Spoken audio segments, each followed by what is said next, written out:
என்ன விசில் அடிக்க போறீங்களா? என்னதான் செய்ய போறீங்க? இல்ல சின்னமா பக்கமா வேற பக்கமா?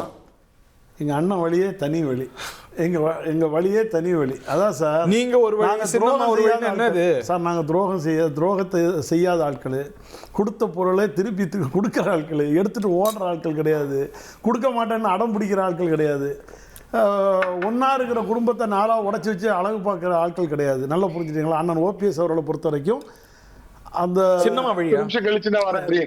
என்ன மட்டும் அளவு பண்ணுங்க, 10 நிமிஷம் கழிச்சு வரேன். இந்த ராமாயணம் முடிட்டா பண்ண கலந்துக்கிறேன். 4 வருஷமா ஓடி ஐயோ காதெல்லாம் வலிக்குதுங்க.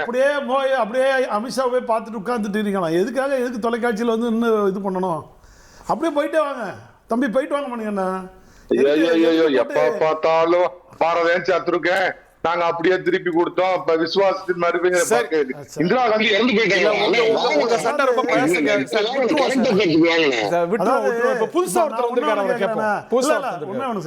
நான் இந்த மேடையில 4 ஆண்டு காலம் இருக்கேன். தம்பி மணிகண்டம் இன்னும் 4 ஆண்டு காலம் ஃபைட் பண்ணிட்டு தான் நீங்க ரெண்டு பேரும் ஃப்ரெண்ட்ஸ். நான் சொல்றேன், ஒரு மேட்ச் ஃபிக்ஸிங்ல விளையாடுறீங்க. அவரோட இல்ல, மணிகண்டன் பேசினது எல்லாத்தையும் நீங்க எடுத்து போடுங்க. கால நேரத்துக்கு தகுந்தாலும் மாத்தி பேசுவாப்ல. நான் அன்னைக்கு ஒரே வார்த்தை தான் பேசியிருக்கேன். அதாவது நேத்து மோடியை திட்டுவாரு, அப்புறம் மோடியை அணைச்சு விடுவாரு, அமித்ஷாவை திட்டுவாரு, பாஷா பாயின்னு ஏத்தி விடுவாரு, திரும்பி எல்லாரும் வரிஞ்சு கட்டுவாரு. எல்லாரும் சசிகலா குடும்பத்தை எதிர்ப்போம், பிறகு ஆதரிப்போம். நான் என்ன சொல்றேன், இபிஎஸ் ஆதரிப்போம், பிறகு எதிர்ப்போம். அதுக்கு எல்லாரும் அப்படிதானே. அப்புறம் வந்து பேசக்கூடாது சார். நான் சொன்னது புரட்சி தலைவி அம்மா சொன்னது, சட்டமன்றத்தில் ஏற்றுனதை சொன்னேன். அண்ணன் பண்ருட்டியார் என்ன சொன்னது, கொடுத்த பொருளை திருப்பி கொடுப்பாருங்கிறத சொன்னது நான் சொன்னேன். நம்ம சண்டை பழைய சண்டை பொங்குது. நம்ம உங்கள்கிட்ட விரிவா வரணும்னு நினைக்கிறேன். ஒரு நியூ என்ட்ரன்ட் வந்திருக்கிறார், அவருக்கு வாய்ப்பு கொடுப்போம். இளந்தமிழார்வலன் சார் ஏதாவது ஸ்கூப் நியூஸ் கொடுங்க. சசிகலா மாதிரி வெறும் சஸ்பென்ஸாவே வைக்காதீங்க, ஏதாவது உடைச்சு பேசுங்க. என்ன செய்ய போறீங்க?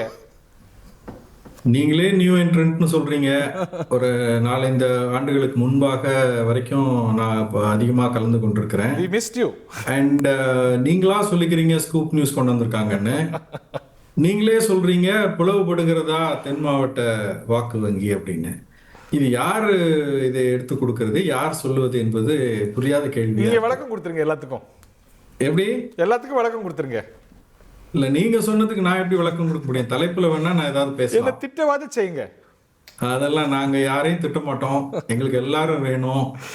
எங்கள் மீது எவ்வளவு கடுமையான விமர்சனங்களை வைத்தாலும் புரட்சி தாய் சின்னம்மா அவர்கள் தாயுள்ளத்தோட எல்லாரையும் அணுகிறாங்க. எவ்வளவோ வசை மாறி இதை விட கொலைப்பழி சுமந்தவர், மிக மோசமான சூரியனை பார்த்து என்றெல்லாம் பேசியதை கூட இன்று வரைக்கும் யாரையும் குறிப்பிட்டு எந்த விமர்சனம் வைக்காத ஒரு சிறந்த ஆளுமையை அவர்கள் வெளிப்படுத்தி இருக்கிறார்கள். அதனால இன்றைக்கு அரசியல் களத்தில் அவர்கள் விடுத்த ஒரு ஸ்டேட்மெண்ட், நான் கடந்த தேர்தல் மாதிரி இது அமைதியாக விலகி இருக்க மாட்டேன், என்னுடைய ஆதரவாளர்களை இந்த தடவை நான் களத்தில் நிறுத்தப் போகிறேன், அதற்கான வியூகங்களை தேவையான நடவடிக்கைகளை நான் எடுத்து வருகிறேன், விரைவில் அறிவிப்பேன். ரொம்ப காலதாமதமான நகர்வா பார்க்கப்படும் தானே. அது நமக்கு பரபரப்பா பேசிக்கிறதுக்கு நமக்கு வேணா கொஞ்சம் அது தாமதமாக தெரியலாம். நிறைய தடங்கல்களை இடர்பாடுகளை கடந்து, நிறைய சதி வலைகளை எல்லாம் கடந்து வெற்றி கண்டு தன்னுடைய பயணத்தை ரொம்ப அமைதியாக நிறைகுடம் ததும்பாது என்று சொல்வதை போல எல்லா பழிச்சொற்களையும் எல்லா அவதூறுகளையும் சுமந்து கொண்டு இன்றைக்கு எங்கள் தலைவர்கள், அது பேரறிஞர் அண்ணாவாக இருந்தாலும் சரி, புரட்சி தலைவர் எம்ஜிஆர் அவர்களாக இருந்தாலும், இதய தெய்வம் புரட்சி தலைவர் அம்மா அவர்களாக இருந்தாலும், அவர்களுடைய பாதையில, அவர்களுடைய வழியில், அவர்களுடைய பாணியில இந்த அரசியல் களத்தை அவங்க அணுகிறாங்கன்னு பார்க்கிறேன். ஏன்னு சொன்னால், இப்ப ரீசெண்ட் பாஸ்ட் அப்படின்னு பார்த்தா புரட்சி தலைவி அம்மா அவர்கள் அந்த கட்சி 2ஆக பிளந்து கிடந்த பொழுது எப்படிப்பட்ட விமர்சனங்களை யார் யார் வைத்தார்கள் என்பது ஹரி உங்களுக்கு தெரியும். அப்படிப்பட்ட தலைவர்களை மீண்டும் கட்சிக்குள்ள கொண்டு வந்த பிறகு எப்பேற்பட்ட முக்கியமான இடங்களை கொடுத்து, அதுல சிலர் இன்னும் கட்சியில வந்து முக்கியமான இடங்கள்ல அரசியல் தளத்துல முக்கியமா இயங்கி கொண்டிருக்கிறார்கள் என்பதை நம்ம பார்க்கலாம். சசிகலாவுடைய அரசியல் அனுபவம், அவங்க அரசியல் பயணத்தை நம்ம குறைச்சே மதிப்பிடல. பட் ஆனா இன்னைக்கு இருக்கிற அரசியல் கலை யதார்த்தத்துல ஒரு சேஞ்சிங் டைனமிக்ஸ்ல எப்படி நீங்க என்ன ரோலை பிளே பண்ண விரும்புறீங்க? இல்ல, இது நீங்க இன்னைக்கு இருக்கிற இந்த ஒரு மீடியா ஹைப் அல்லது சோசியல் மீடியா ஆக்டிவிசத்தினால நம்ம உடனுக்குடனே செய்திகள் தெரிஞ்சுக்கணும்னு ஆசைப்படுறோம். அந்த டைனமிக்ஸ் என்பது அரசியல் களத்துல, அரசியல் தளத்துல அது எந்த வேகத்துல இயங்கணுமோ, எந்தெந்த நேரத்துல எந்தெந்த திருப்பங்களை எடுக்க வேண்டுமோ அது மிக சரியாகத்தான் போய்கொண்டிருக்கிறது. அவதானிக்கக்கூடிய நமக்கு கொஞ்சம் வேகம் பத்தலையோ என்று தோன்றுகிறது. ஏராளமான பணிகள் நடந்து கொண்டிருந்தன. அதை எல்லாத்தையும் நம்ம வெளியே விவரிக்கக்கூடிய கால நேரம் இதுவல்ல. இல்ல இதெல்லாம் எப்படி சார் சொல்ல முடியும்? நம்ம பிப்ரவரியில இருக்கோம், இன்னும் சில வாரங்கள்ல சில நாட்கள்ல தேர்தல் தேதி அறிவிக்கப்படும். இன்னைக்கு எல்லாம் கிட்டத்தட்ட இறுதி கட்டத்துல இருக்கிறாங்க. நீங்க இன்னும் உங்க மூவியே அறிவிக்கல அப்படிங்கும்போது do you have the luxury of time? Of course I think so, because உங்களுடைய இந்த கரிசனத்துக்கும் கன்சர்னுக்கும் உண்மையிலே நன்றி. அதுக்கு நான் உண்மையிலேயே உங்களை இந்த ஒரு அக்கறைக்கு நான் பாராட்டுதலையும் தெரிவிக்க வேண்டும். இதுல லக்ஸுரி ஆஃப் டைம் என்று இதை பார்க்க வேண்டிய தேவையில்லை. ஒரு களத்துல இது ஒரு வியூகமாக, ஒரு உத்தியாக எப்போ எதை அறிவிக்க வேண்டும், எப்போ எதை செய்ய வேண்டும் என்பதில் புரட்சி தாய் சின்னம்மா அவர்கள் இதய தெய்வம் அம்மா அவர்களோடு இணக்கமாக அணுக்கமாக இருந்து இந்த காய் நகர்த்தல்களை ரொம்ப சரியாகவே கற்று வைத்துக் கொண்டிருக்கிறார்கள். நிச்சயமாக அது நல்ல பலன் கொடுக்கும். வெற்றியான பாதையில இந்த முயற்சி நிறைவே. நீங்களே சொல்லிட்டீங்க டிஜிட்டல் யுகம், அதுலதான் வாழறோம். அந்த யதார்த்தத்தோட தான் கேட்கறோம். ஒரு டீசர் கொடுங்க, மெயின் பிக்சர் அவங்க காட்டட்டும். ஒரு டீசர் கொடுங்க. உங்க பசிக்கு நாங்க சாப்பாடாக முடியாதுல்ல, எங்களுக்கு தெரியும் எப்ப பண்ணணும்னு. அம்மா அவர்கள் மிகச்சரியாக அறிவிப்பார்கள். எல்லாமே அவங்க செய்ய வேண்டிய வேலைகளை செய்து அறிவிக்க வேண்டிய நேரத்துல செய்வாங்க. அவங்க கொஞ்சம் உங்களுக்கு தாமதமாக தெரிகிறது, அதுக்கு நம்ம ஒண்ணும் செய்வதற்கு இல்லை. சரியான நேரத்தில் அறிவிப்பு வரும். இல்ல இப்ப நீங்க தனி இயக்கமா அறிவிப்பு என்ன முயற்சி, என்ன ஸ்டெப் எடுக்கிறாங்க என்பதை புரட்சி தாய் சின்னம்மா அவர்கள் அறிவிப்பாங்க. அவங்க அறிவிப்பது தான் சரியாக. ஓகே, நீங்க போட மாட்டீங்க. என்னோட பரபரப்பு பசிக்கு சேலமணிகண்டன் நிறைய தீனி போடுவார், அதனால அவற்றை நான் அப்படியே நகர்த்துறேன். திரு சேலமணிகண்டன் மிஸ்ஸஸ் சசிகலா ஒரு நகர்வு எடுத்தா, அவங்க உங்க அணியில இடம் பெறல அப்படின்னா, அவங்க தனி அணியோ விஜயோட சேர்ந்தோ இல்லை வேற ஒரு முயற்சியோ, அவங்க என்ன முயற்சி செஞ்சாலும் அவங்க வாங்குற வாக்கு 1 ஓட்டோ 1 லட்சம் ஓட்டோ 25,000 ஓட்டோ, அது அதிமுகவுக்கு விழ வேண்டிய ஓட்டு. தென் மாவட்டங்களில் திரு டிடிவி தினகரனுடைய வருகையால அது ஈடு செய்யப்பட்டதுங்கிற மாதிரியான ஒரு தோற்றம் இருக்கும்பொழுது இந்த நகர் உங்களுக்கான செட்பேக்கா பார்க்க முடியாதா? தந்தி டிவி நேயர்களுக்கு வணக்கம். நவீன நாரதர் ஹரிக்கும் ஒரு கூடுதல் வணக்கம். எலெக்ஷன் பக்கமா வந்த உடனே ஹரிங்கிற பேரை மறந்துட்டு நவீன நாரதரா நீங்க மாறிட்டீங்க அப்படிங்கிறது நீங்க ஆரம்பிக்கிறப்பே தெரியுது. ஏங்க அவர் எனக்கு முன்னாடி பேசுன மரியாதைக்குரிய நம்ம இவர்கிட்ட ஒரு டீசர் போடுங்கிறீங்க அப்படின்னு சொல்லி அவர் டீஸ் பண்றீங்க. அவர் இருந்தா தானங்க போடுவாரு. அவரை போய் டீசருக்காவது கொடுங்க, டீசரை கொடுங்கன்னு அவரை டீஸ் பண்றீங்க. நான் தலை நகர்ல இருந்து பேசுறேன் அப்படின்னு சொன்னீங்க. தலையோட நகர்ல இருந்து பேசுறேன் அப்படின்னு புரிஞ்சுக்க சொல்லுங்க. யார் நாங்க தனிக்கடை விதிப்போம் அப்படின்னு சொல்றாங்களோ அவங்களை கொஞ்சம் வடக்கு பக்கம் திரும்பி பார்த்துட்டு அப்புறம் அதை சொல்லுங்க. தலை மாறிடுச்சா? தலை டெல்லியில தான் இருக்கா? அதான் தலை சேலத்திலயோ சென்னையிலயோ இருக்கும்னு நினைச்சேன். நீங்க டெல்லியில தான் இருக்குங்கிறீங்க. நீங்க தான் சொன்னீங்க, நான் சொல்லல. இந்தியாவோட தலையை சொல்றேன். தமிழ்நாட்டு தலை சேலத்துல இருக்குது. நான் இந்தியாவோட தலையை சொன்னேங்க. சரி, நான் இதுல ஒரு விஷயம் சொல்றேன். ஆரம்பத்துல இருந்து நான் திரு எடப்பாடி பழனிசாமியும் பிஜேபியும் அதிமுகவும் கூட்டணி முறிஞ்சிருந்தப்ப கூட நாட்டுக்கு மோடி ஸ்டேட்டுக்கு எடப்பாடி அப்படின்னு பேசினவன். அதே மாதிரி திரு டிடிவி தினகரனை, ஓபிஎஸ், பன்னீர்செல்வத்தை கடுமையா நான் விமர்சனம் பண்ணினேன். என்னுடைய நிலைப்பாட்டுல என்னைக்குமே மாற்றம் இருந்ததில்லை. அது கோலப்படுது சொல்லிடுறேங்க. நான் குறிப்பிட்ட இந்த 3 பேருங்க ஒரு விதத்துல பாத்தீங்கன்னா ஒரு செஞ்சோற்று கடன்பட்டவர்கள். அவங்க அதிமுகவிற்கு செஞ்சோற்று கடன்பட்டவர்கள். இந்த 3 பேரும் அம்மா என்பவரால் அரசியல் முகவரி பெற்றவர்கள்.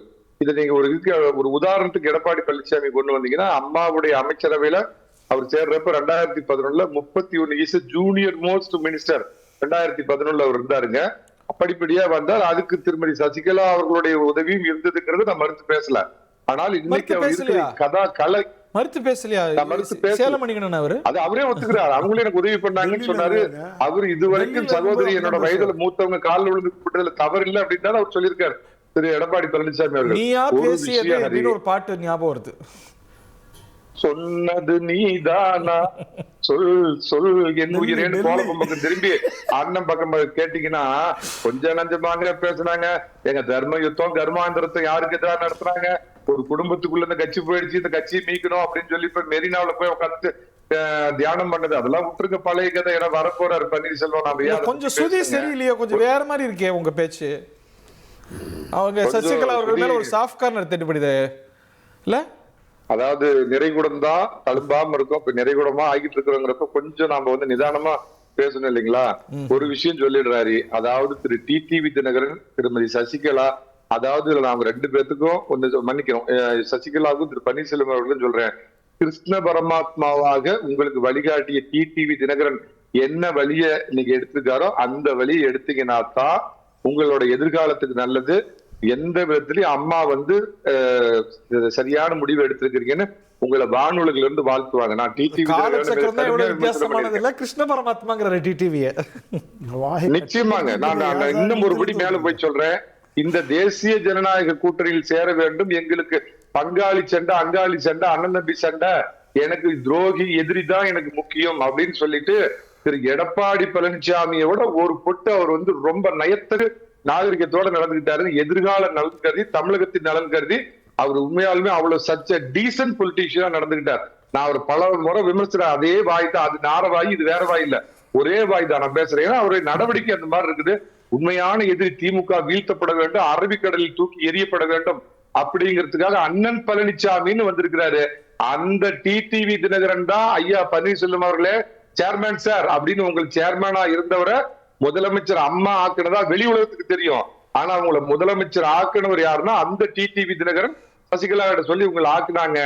ரெட்டலைக்கு எதிராகவோ இல்ல அதிமுக சார், அதிமுக இன்னைக்கு யாருக்கிட்ட வேணாலும் இருக்கட்டும், அதிமுக பொதுச் செயலரா உங்களுக்கு பிடிச்சவங்க பிடிக்காதவங்க யார் வேணாலும் இருக்கட்டும், அந்த புரட்சி தலைவரால் கண்டெடுக்கப்பட்ட சின்னத்துக்கு, புரட்சி தலைவியால் வளர்த்தெடுக்கப்பட்ட அந்த கட்சிக்கு எதிரான நிலைப்பாடு அப்படிங்கிறது நீங்க கனவுல நினைச்சீங்கன்னா கூட சசிகலாவோ அதிமுகவே, குறிப்பா மிஸ்ஸஸ் சசிகலா அதிமுகவையோ எடப்பாடி பழனிசாமியோ எந்த இடத்துல விமர்சனம் செய்யல, அவங்க வேண்டான்னு சொல்லவே இல்லை, ஒரு விமர்சனம் செய்யல, கடுமையான விமர்சனம் வந்த போது கூட பதில் விமர்சனம் செய்யல.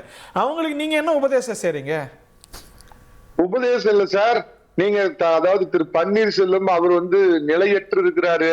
நான் அதான் இன்னொரு விஷயத்துல சொல்றேன், எந்த ஒரு சூழ்நிலையிலையும் அதிமுக காரனுடைய குல எதிரி திமுகவுடைய மரியாதைக்குரிய முதலமைச்சர் மு.க. ஸ்டாலின் வீட்டு பக்கம் எட்டி பார்த்ததில்ல. முற்புதர்ல 3 தடவை மறைஞ்சிருந்து திடீர்னு எந்திரிச்சு போய் அவர் போய் 3 தடவை பாக்கலீங்க.